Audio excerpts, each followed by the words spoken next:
Welcome back to the YouTube channel. It's your boy Mr. Ghana baby, and I'm back again with another video.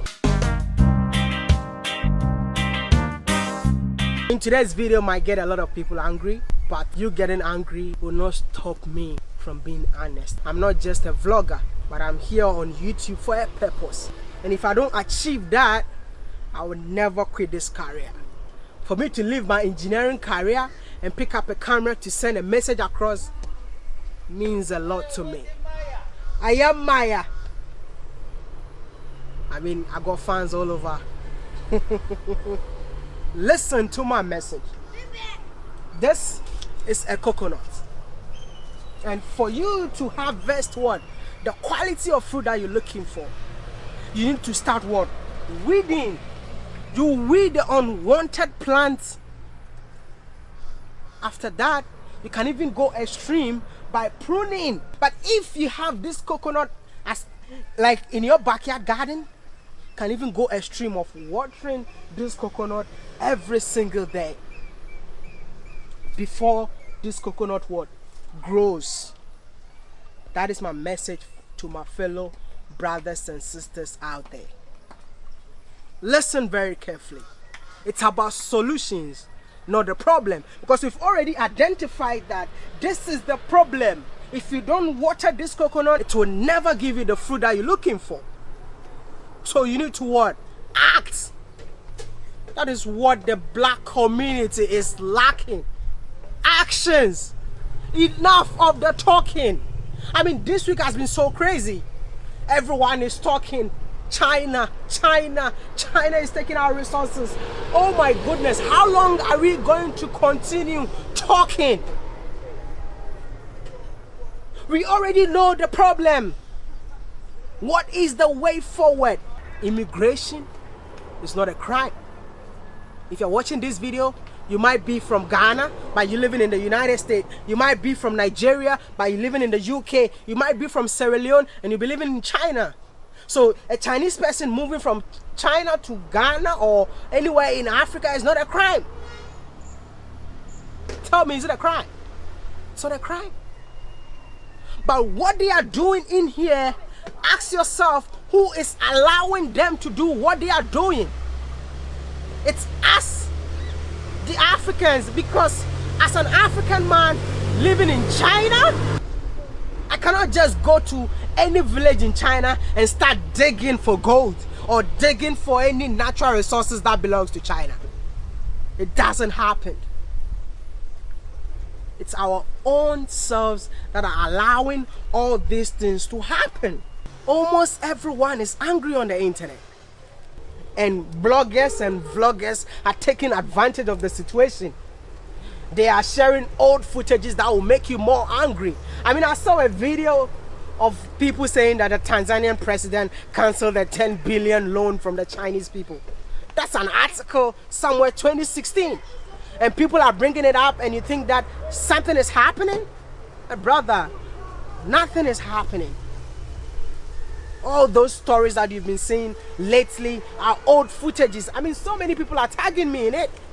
Every African man is angry about the way they are treating our fellow brothers and sisters in China. But let me ask you, is China the only country that is treating black people this way? No. So it's about time we sit down and think about, why is all these things happening? What is the way forward? We've been saying for decades that Europeans are stealing from us. Chinese are stealing from us. But the question is, who is allowing these people to steal from us? Who? Have you asked yourself this question? Today I'm gonna speak to you guys. I don't care. Like, I don't care whether you get mad or not. If I don't say this, I don't think I'm gonna sleep.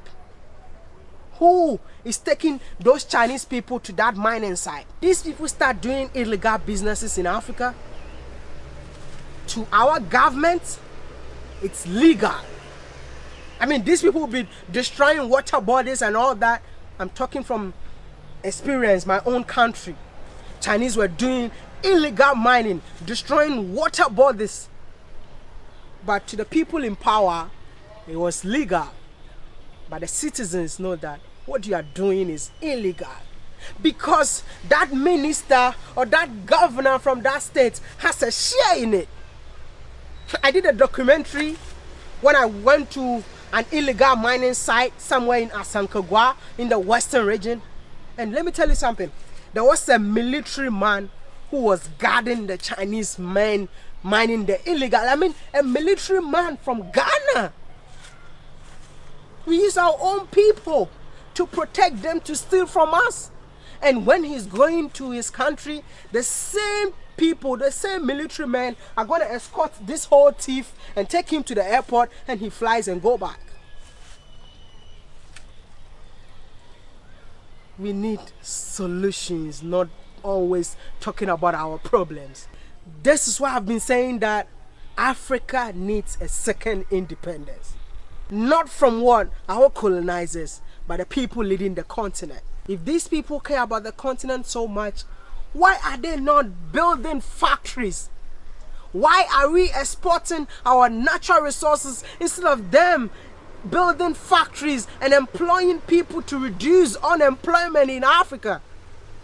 But rather, they will send their daughters and sons to Europe to go and study just like them, because most of them have big degrees from big universities all over the world. Mention their names and you know what I'm talking about. It feels so sad that when an African man gets power, he thinks about what he's gonna wear. He thinks about what he's gonna possess. Like he wants to build houses, he wants to buy Lamborghinis, he wants to buy like big cars to show off that, yes, I have money. But that money can build a hospital. That money can build a factory to change something. We keep on importing a common toothpick, even a matchbox. They cut the trees from Africa, they take it to Europe or whatever, and they bring it to us. You know what? I went to Korea and I bought a chocolate called Ghana. Can you imagine? I asked them, why did they call this chocolate Ghana? They said because the cocoa bean is coming from Ghana. Ghana is one of the top producers of what? Cocoa. Ask yourself, how many chocolate factories do we have in Ghana? Nigeria, crude oil. They've been sucking Nigerians' crude oil for so long, but the people living in that country is suffering. This is why I say that we need a second independence in Africa, not from our colonizers, but from the people leading the continent right now. Because it feels so sad to go to villages to see people, ordinary citizens of the country, suffering, whilst these people live in mansions. You guys, I don't even get it. And when it comes to politics, they will come and tell you that I'll build you schools, I'll build you hospitals, I'll construct the best road for you. Is that a political message? Is that a party campaign message? We need factories, not hospitals or whatever. Those things are necessities. Even when you are building a hospital, you have to build a world-class hospital, not just an ordinary one. And I'm gonna come back again to you guys how COVID-19 has exposed our African leaders. Like I said, this video is gonna get me into trouble, but it do not stop me from speaking from the heart. And one of the things that makes me so sad, I know so many people are gonna get mad for me saying this, but we are one of the incompetent race in this world. Very incompetent. So sorry, forgive me. Why are we so incompetent? When we see a black man speaking, just giving speeches, and then we feel like they are so powerful. We have 4 powerful voices right now, and I'm gonna call them out today. Tag them, let them see this video. Tell them that it's a young village boy who is calling them out. First of all, Julius Malema, you've been talking for so long. Are you waiting for you to become president before you start acting? No! You have a number of followers following you right now. If it's about actions, tell them that, hey, brothers and sisters, those of you who are following us, Africa needs factories. We're gonna build a car factory where we're gonna manufacture every single car from South Africa. That is action. Dr. Umar Johnson, hey, that guy, I feel like he should get an award for speaking. He has been talking for so long. Yo, he came to China and he was charging $100 for a show. $100. Just come and listen to him talk. $100.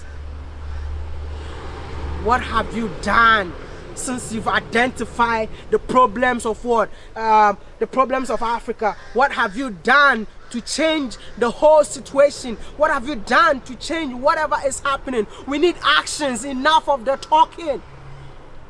If you want this coconut to grow, you have to take care of it. Stop talking and act now. I mean, Dr. Arikana, you've now joined the talking movement, speaking for Africa, you've identified all the problems.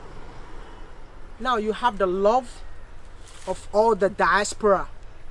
Bring this diaspora together. Tell them that Africa is the place to be. We need to come back home and invest in the continent. Tell them to come back and build factories for the continent, because we cannot always wait for the government. If they are not doing it, we can do it. And with the power that you have in your voice, you can definitely pull all these people back to the continent to come build factories. You don't have factories, so you cannot continue to be complaining about China taking over Africa once you know that you don't even have a single factory that's even, what do you call it, even chocolate you can't even manufacture. I forgot one person's name. Patrice Lumumba. Hey! I feel like this guy is the most sensible African man on earth. Whatever he says, so on point. But please, Mr. Lumumba, enough of the talking. You have the love of so many young Africans, including me.